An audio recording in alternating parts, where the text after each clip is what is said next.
बात की general field marshal Manekshaw से। उन्होंने सेना प्रमुख मानेकशॉ से कहा, सैम मानेकशॉ से, कि आप अभी युद्ध कीजिए, हम आदेश देते हैं आप अभी युद्ध कीजिए बांग्लादेश पे, हम अपने पड़ोसियों को इस तरह मरते नहीं छोड़ेंगे, आप इस पे हमला कीजिए। उस समय ये पूर्वी पाकिस्तान था।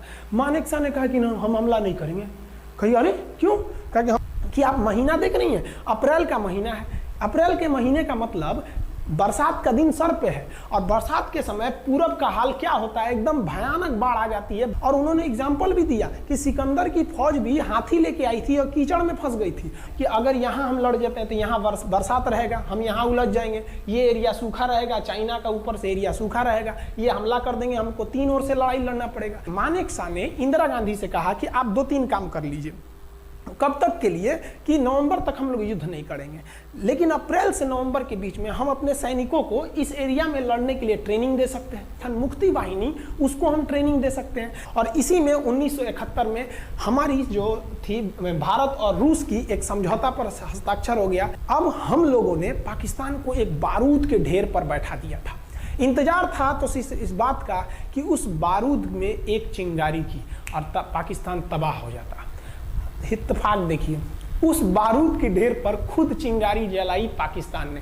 कैसे? तो समझिए कैसे। हम लोग का था कि इधर हम लोग ऑफेंसिव हो जाएंगे, मतलब इधर भयानक हमलावर हो जाएंगे, और इधर हम लोग डिफेंसिव रहेंगे, मतलब इधर कम हमला करेंगे, ताकि हम लोग का मेन मकसद पाकिस्तान से युद्ध नहीं था। हमारा मेन मकसद था हमारे अपने बांग्लादेशी भाइयों पर जो जुल्म हो रहा था, जो उनकी बहनों को रेप हो रहा था, इतना भयानक किया था वहां पर पाकिस्तानियों ने कि बाप के सामने बेटी का रेप करते थे, और उसके बाद बाप को मार के कहते थे तू भी रेप कर। इतना मतलब मानवता पूरी खत्म कर दिया गया वहां पर। तो भारत ने कहा कि इधर हम डिफेंसिव रहेंगे। पाकिस्तान को यह खबर लग गई कि भारत ना इधर कमजोर है। अरे भैया, इधर हम कमजोर थोड़ी हैं, इधर कम सैनिक रखे हैं और इधर हम भयानक रखे हैं, तो इसका मतलब ये थोड़ी है कि हम कमजोर हो जाएंगे। भैया कहा जाता है ना कि सोनार के घर का कचड़ा भी बनिया के बादाम से महंगा बिकता है। देखिए, हम लोग ठंडी का इंतजार ही कर रहे थे कि पाकिस्तान ने गलती कर दिया। उसने 3 दिसंबर को अचानक हमला कर दिया श्रीनगर पे, पठानकोट पर, चंडीगढ़ पर, यहाँ पर आगरा हवाई अड्डे पर तबातोड़ हमला कर दिया। एयरफोर्स का इतना भयानक हमला पाकिस्तान का भारत पर हुआ कि भारत देखते रह गया। धड़ पाकिस्तान की जहाजें एंट्री मार गई सब भारत में, उसकी एयरफोर्स एंट्री कर दी। इतना भयानक हमला था, इतना भयानक कि भारत का एक भी सैनिक नहीं मरा। समझ रहे ना कितना भयानक हमला था। अरे भाई, आप यहाँ पर घुस जाएंगे हमारे देश में तो क्या हो जाएगा भैया? मूस मोटैयन, लोढ़ा हुईन, हाथी घोड़ा थोड़े हुईन। भारत तो इसी का इंतजार कर रहा था। देहात में कहावत कहा जाता है कि रोए के रानी तले अखिए खुदा गई। भैया, हम प्लाने कर रहे थे कि हमला करने के लिए कि आप हमारे पे हमला करिए दीजिए। अब विश्व का भी दबाव नहीं आएगा हमारे ऊपर कि भैया हमला तो आपने किया है, अब हम लोग छोड़ेंगे नहीं। भारत एकदम दृढ़ निश्चय कर लिया। इसी बीच पाकिस्तान को एक खतरनाक खबर लग गई। क्या थी खबर भाई? तो देखिए, पाकिस्तान को खबर लगी कि भारत की ज़्यादातर फौज इस पूर्वी पाकिस्तान की ओर डिप्लॉयड है, और यहाँ राजस्थान के जैसलमेर जिला में एक जगह है लोंगेवाला। उस लोंगेवाला में केवल और केवल 120 फौजी हैं, और अगर पाकिस्तान ने सोचा कि 120 फौजियों को हम रातों रात मार देते हैं तो उस समय एयरफोर्स रात में लड़ाई नहीं कर सकती थी, इसलिए इन्होंने लोंगेवाला में एंट्री मार दी। पूरी भयानक टैंक लेकर, फौज लेकर, इन्फेंट्री लेकर, और उसको वो लोग लोंगेवाला में घुसने के लिए चल दिए। और लोंगेवाला में भारत के पास केवल 120 सिपाही थे, केवल 120, और उन पर वो हजारों की संख्या में टूट पड़े। लेकिन घबराना नहीं चाहिए, क्योंकि चींटियां तादाद में कितनी भी क्यों ना हो जाए, गन्ना घसीट के नहीं ले जा सकती हैं। लोंगेवाला में जो ड्यूटी थी उस समय कुलदीप सिंह चांदपुरी जी का।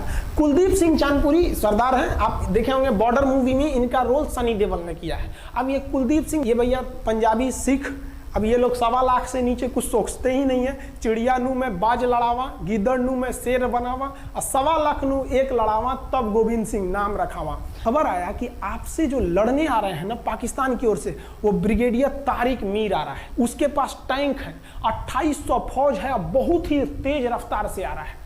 आपके पास केवल 120 जवान है कुलदीप सिंह, आप पीछे हट जाइए, आप पीछे हट जाइए, क्योंकि आपको हम ना, आप बहादुर हैं इसमें नो डाउट, लेकिन आप कैसे लड़िएगा उतनी भयानक फौज के पास से यहाँ। उन्होंने कहा खालसा सिख नहीं हट सकते, हम दिखा देंगे कि हम 120 भी उन पर क्या पड़ेंगे, भारी पड़ेंगे। इनके पास ना ही टैंक को उड़ाने के लिए कोई संसाधन थे, टैंक को मारने के लिए एक जीप पर लगा हुआ छोटा सा तोप था, और इनके पास 3 ठो माइंस लगे थे। माइंस समझते हैं आप लोग, टैंक जो होता है ना बम, उसको उड़ाने के लिए माइंस लगाए जाते हैं। तो देखिए ध्यान से, ये है माइंस, ये माइंस होते हैं, इस पर अगर टैंक चढ़ता है ना तो टैंक ब्लास्ट कर जाता है। तब इन्होंने दिमाग लगाया, इन्होंने क्या किया, जो खाली रेगिस्तान था ना उसमें ना आगे की ओर 3 ठो ओरिजिनल माइंस को लगा दिया, और जो खाना खाने वाला टिफिन होता है ना 4 खंदे वाला, इसे उस टिफिन को इन लोगों ने रातों रात ना बिछा दिया ऐसे लाइन से। देखिए लाइन से पाकिस्तान की टैंक आई तो शुरुआत में तो भैया ओरिजिनल माइंस था, धड़ाम से लगा, पाकिस्तान की टैंक उड़ गई। पाकिस्तान का एक टैंक उड़ा, फिर दूसरा उड़ा, तीसरा उड़ा, पाकिस्तानी एकदम डर गए सब। ब्रिगेडियर तारिक मीर कहें कि भैया यहाँ तो माइंस लगा के रखा है इन लोगों ने, एक काम करो इंजीनियरों को बुलाओ, पूरा माइंस निकालो। अब ब्रिगेडियर जो हमारे मेजर कुलदीप सिंह थे, ये जानते थे कि बाबू अगर हम तुमको रात भर रोक दिए ना तो सुबह हमारी एयरफोर्स आएगी, तुमको जिंदा नहीं छोड़ेगी। इसलिए इन्होंने पूरा टिफिन बिछाया था। इन पाकिस्तानियों ने 6 घंटे लगा दिए उनको निकालने में। इंजीनियर आते थे तो डर के मारे टिफिन निकालते थे, अरे बाप रे बाप, और टिफिन में तो ईंटा पत्थर भर देते थे और डर के ले जाते, अरे भागो भागो भागो, माइंस है। इसको लगाते लगाते इन लोगों ने पूरी रात बिता दी। 3 बज गया, 3 बजे इनको पूरा सन्नाटा दिखा कि भैया ये तो टिफिन है, ये रेगिस्तान में ये तो टिफिन है। अब उन्होंने कहा कि आदेश दिया कि हमला करो। तो कुलदीप सिंह जो थे चांदपुरी, उन्होंने बालू के बीच में ऐसे गड्ढे बना रखे थे और अपने फौजियों को ना 2 किलोमीटर एरिया में बिछा दिया था, एक उधर एक इधर एक इधर। तो चारों ओर से फायरिंग होती थी। पाकिस्तानियों को लगी ना कि भैया हमको गलत इंफॉर्मेशन मिल गया है, 120 को मिल के ऐसे थोड़े मारेगा सब। सोच रहा उधर से गोली इधर से गोली, धड़ाधड़ बम गोला दारू सब चल रहा है यहाँ पर, इतना भयानक कहीं कोई 120 आदमी मिल के ऐसे मारता है? नहीं भाई, इतना भयानक सुनसान एरिया में कहाँ से कौन मार रहा है, एकदम तबाही मचा दिया। कुलदीप सिंह चांदपुरी ने क्या तबाही मचाया था आप देखना चाहते हैं तो देखिए उन लोगों ने क्या तबाही मचाया था। ये है पाकिस्तान का टैंक, ये धज्जी उड़ गया था टैंक का, थुथुर तोड़ दिया इसका यहाँ पे। ये देखिए टैंक का, पाकिस्तानी देख रहे हैं कि भैया सब चक्का उक्का फेंका गया। बताइए ये चांदपुरी साहब कैसा करना चाहिए? ये कोई वीडियो गेम खेल रहे हैं, मार के धज्जी उड़ा दिया। अरे पाकिस्तान बच्चा है, अपने बच्चा है, बिगड़ गया, आराम से मारिए। ऐसे एकदम धज्जी उड़ा दिए हैं बेचारा सबको। पाकिस्तान के टैंक को धज्जी उड़ा के उस पर भारतीय सैनिक खड़ा होकर फोटो खिंचवा रहा था। फोटो खींच, उस समय सेल्फी नहीं था ना, तो आगे से फोटो खींचना, फोटो खींचिए। यहाँ पे आने वाली पीढ़ियों को ये प्रेरणा देगी। बताइए इतना सुंदर गाड़ी लेके आया था पाकिस्तान मारने के लिए, हाँ बेचारा ऐसे मारा जाता है? हाँ अरे ब्रिगेड मेजर साहब आप भी, बच्चा है, बच्चा को थोड़ा आराम से मारिए। देखिए इसका थोबड़ा बिगाड़ दिया गाड़ी का। ओहो, ऐसे नहीं मारना चाहिए, लेकिन क्या कीजिएगा, बच्चा बिगड़ जाता है तो धोना ही पड़ता है। ये हाल कर दिया रात भर में। सोचिए रात में इतना बुरा मारा, दिन में दिखता तो पूछ डाल रहा पूरा। एकदम भयानक तबाही मचा दिया मेजर कुलदीप सिंह चांदपुरी ने। इनके आगे कौन खड़े थे? ब्रिगेडियर पाकिस्तान के ब्रिगेडियर साहब। ब्रिगेडियर साहब को कहने लगी भैया ये तो बहुत बुरा मार रहा है सब। तब तक हो गया सुबह, और सुबह के वक्त हमारे जो हंटर जहाज थे, उस समय जो जहाजें थी वो हंटर जहाज थी। ये हंटर जहाजें रात में नहीं उड़ सकती थी, लेकिन दिन में उड़ सकती थी। रात भर तक कुलदीप सिंह चांदपुरी ने ऐसा कूचा पाकिस्तानियों को, इतना कूच दिया कि भोर हुआ तो बाकी का कसर पूरा कर दिया हमारे हंटर विमानों ने। ये हंटर विमान जब आए सब तो इतना भयानक तबाही मचाए सब पाकिस्तान के जहाजों का कि आप हुलिया देखेंगे ना, पाकिस्तान के टैंक का ऐसे पड़ गया। ये सब टैंक पूरा तबाह हो गया, सब पूरी तरह ध्वस्त हो गया इतनी भयानक युद्ध में। 3 तारीख को पाकिस्तान ने हमले की शुरुआत की और ये 4 तारीख का शकल देखिए पाकिस्तान का। इतना भयानक धज्जी उड़ा दिया पाकिस्तान का जिसका कोई हद नहीं।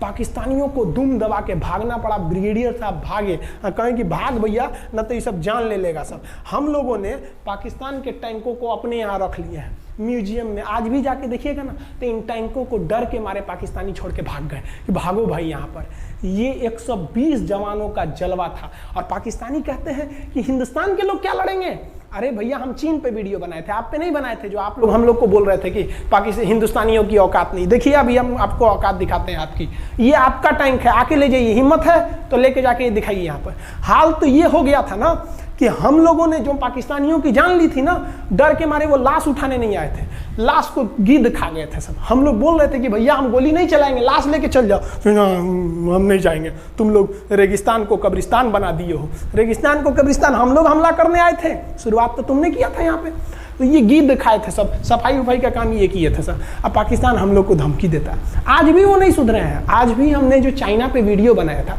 उस पर वो हमको धमकी देता है कि भारत की आर्मी कुछ नहीं कर सकती। अरे भैया आप सोचिएगा भी मत, अभी के समय में तो मत सोचिएगा। जानते हैं क्यों? देख लीजिए इधर अभी कौन बैठा है भारत में, समझ में आ रहा है? आप लोग तो पहले पाकिस्तान वाले लोग इस बात पर रिसर्च कीजिए कि इनमें ज़्यादा खतरनाक कौन है आपके लिए। हमको तो यही ज़्यादा खतरनाक लगते हैं भाई, समझ में आया आप लोग को? तो अभी देखिए ध्यान से, यहाँ पर पाकिस्तान ने जो हार हुई थी लोंगेवाला में, ये हार में